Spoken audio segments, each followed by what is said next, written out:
I'm going to talk to you guys. See, there's two parts of your brain, the amygdala, which is very reactive, impulsive, and is there to protect yourself from 2,000 years ago getting killed by the saber-toothed tiger.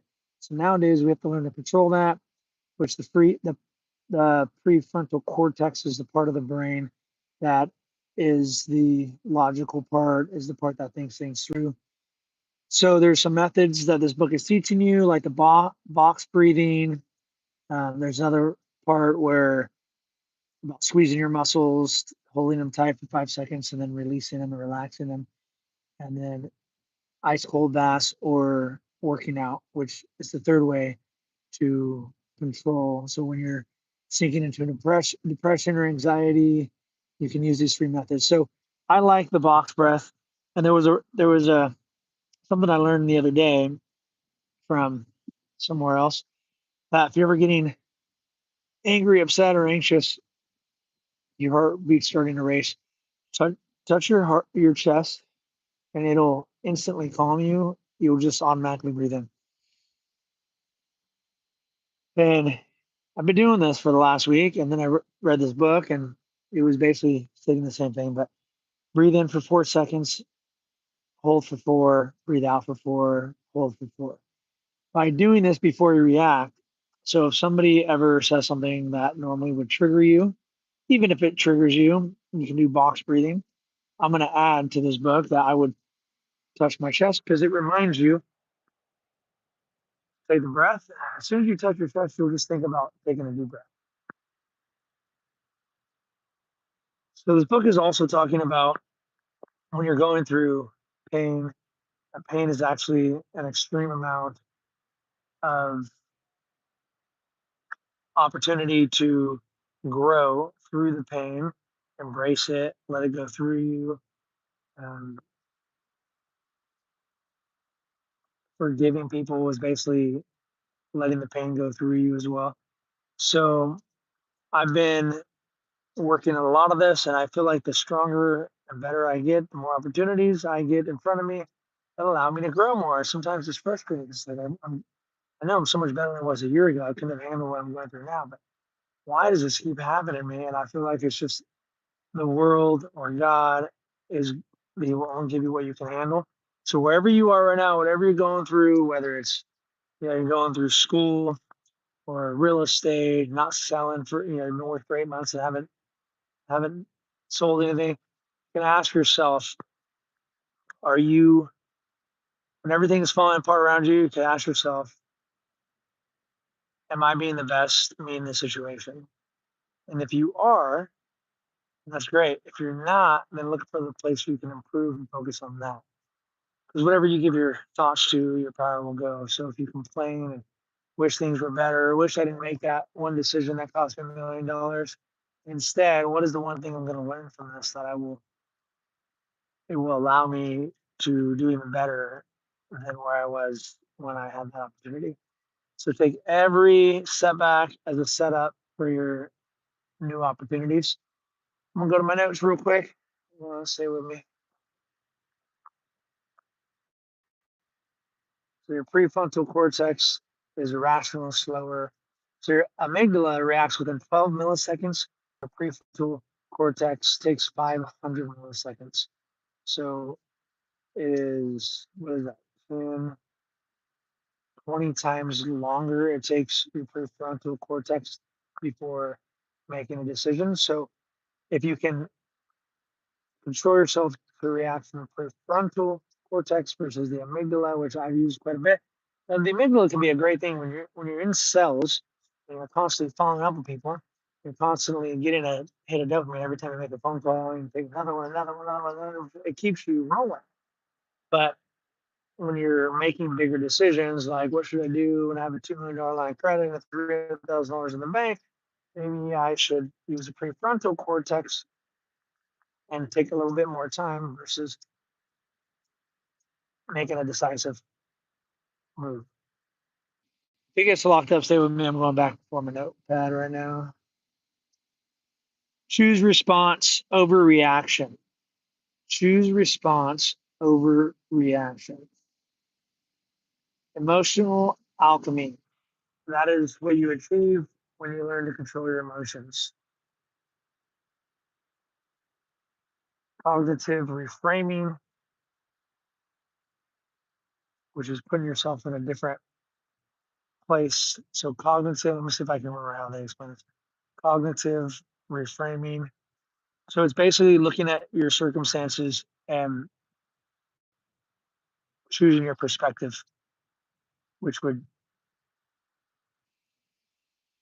empower you the most. So let's say I made the wrong move and lost $1 million.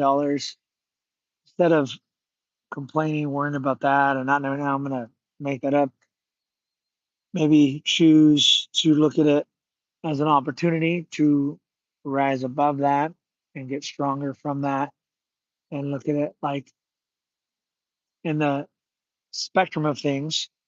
I just heard the other day that even not Warren Buffett, but his partner, the bigger guy, 90 some years old. If you remember his name, comment it. I can't think of it right now, but he basically didn't become a millionaire until he was 40.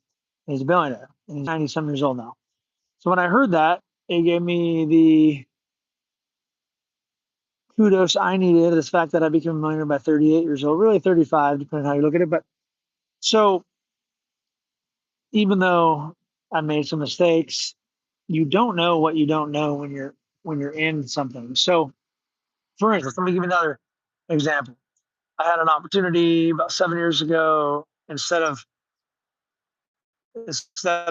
focusing on buying homes and teaching and building a real estate company, if I would have just focused on the one thing, I'd probably be making over $1 million a year right now.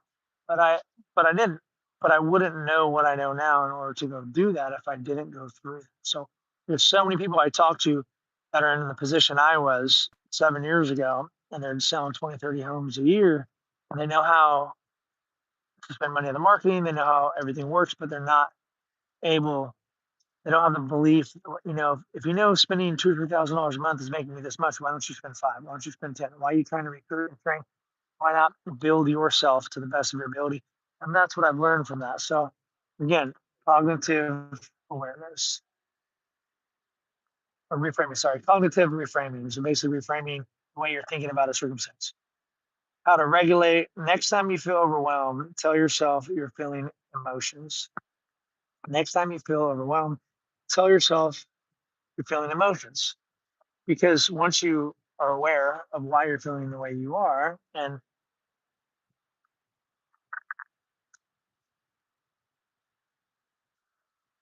putting, so when you're feeling upset, instead of just feeling upset, say, I'm feeling upset.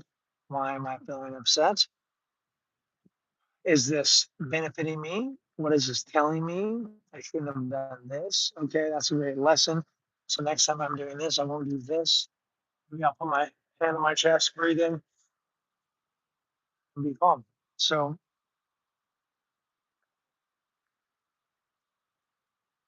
choosing box breathing, I call it the 4-4 PMR, progressive muscle relaxation. That's what I was telling you. When if you're upset, maybe squeeze all your muscles in your biceps. Squeeze them all again for 5 seconds. What this does, it allows you to be in control of what you're feeling, so you can realize you are in control.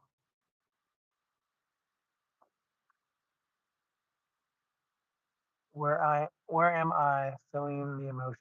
So that's just something to get you to stop dwelling on it and realize where it's coming from, so you can correct it. So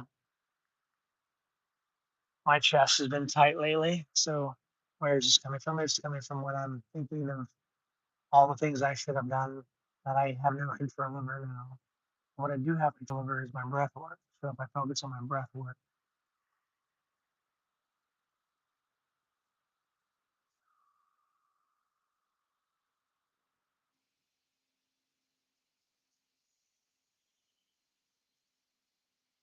it will calm me. energy management problems. I really like this quote. Energy management problems, because all you have in one day is your energy. And it also is talking about sleep, getting 7 to 9 hours of sleep in a dark room, eating right, exercising. All these things have the ability to best amplify your energy. And when you give your energy out, reacting to everything and everybody, believe me, I had road rage 13, 14 years ago. And the last 10 years, I've had none of it. And there was a couple times where I thought I had it under control. I got pushed to new levels, and that's where you're always growing. So remember, each problem is an opportunity to grow.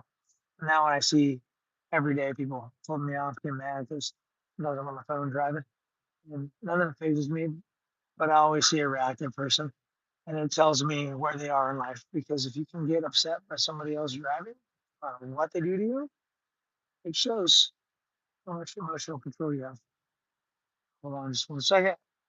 I'm almost done with my notepad here. Get neuro, care, sleep, and sun. Neuro, care, sleep, and sun. So neuro care is sleep and sun and eating right. All that stuff. When your body is balanced, your emotions will be as well. When your body is balanced, your emotions will be as well. So I say something a lot, and I probably won't get a lot of kudos from this, but you never trust a fat person. The reason that is because you have one thing in this world. That is your body that you have until you're dead. And if you can't be disciplined enough to not do too much of this, that means you're weak. And the older I've gotten, the wiser I've gotten, I try to stay away from weak people because you tend to get stabbed a lot. It's because they will take the easy way out. So something blatantly to upset anybody, but it's 100% true. If you don't take care of your number one thing that God gave you, the outside, that means your inside is not good. And if your inside is not good, that means you're not aligned, and there's going to be chaos all around you. So you must take control of your body. You must take control of your body. So healthy body, healthy mind, huge. My baseline is strong. I don't remember what that meant. Sleep, silent, rest, biology. Switch from will I succeed to am I doing my best effort? That's good. So when your brain is starting to ask and question and get worried and not know how you're going to get out of the worst situation you're in, ask yourself, am I doing the best I can right now? And sometimes that's just sitting here at the lake, breathing, starting another book, doing this book report for you guys. So I just summed up everything that I learned in 13 minutes from a 2 hour book. You guys want to get all these great tips, go ahead and smash the like button. Stay tuned.